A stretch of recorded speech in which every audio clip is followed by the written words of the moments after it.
друг начин на препознавање може да се познаат по ценовникот. За одредени сеанси, не знам, разни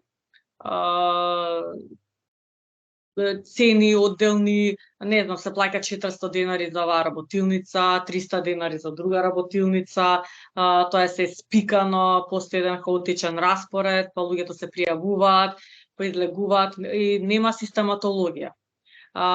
За сите оние кои што ме гледаат сега и можеби не им се допаѓа ова што ќе го кажам, меѓутоа сите овој тип на работилници е наменет за потрошувачки менталитет. Ако сакаат вистински нешто да научат, тоа се прави во школи. Школите секогаш се дефинирани за што се. Исто како што кажувам јас дека дури за тајчи и за јога има, па дали може да се плати еден час. Доколку школата, клубот наплатува еден групен час, знаете дека се работи за шарлатан. Ниту една дисциплина, ниту една вештина не се учи на еден час, секогаш се бара редовност. Значи га треба да се посветите.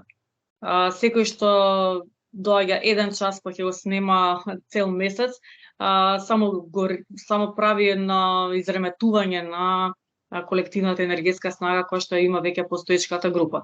Така да еден мој совет, доколку некој ме послуша и сака да се запише на некоја дисциплина и вештина, прво да види дали школата наплаќа еден час или наплаќа месечна или годишна чланарина. Најубаво е да има пристапница за годишно присуство, бидејќи другите случаеви ниту ќе се научи нешто, ниту има некаква цел, тоа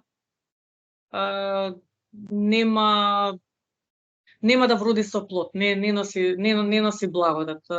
Тоа е моја препорака, на тој начин се препознаваат шарлатанските школи по било која дисциплина и вештина.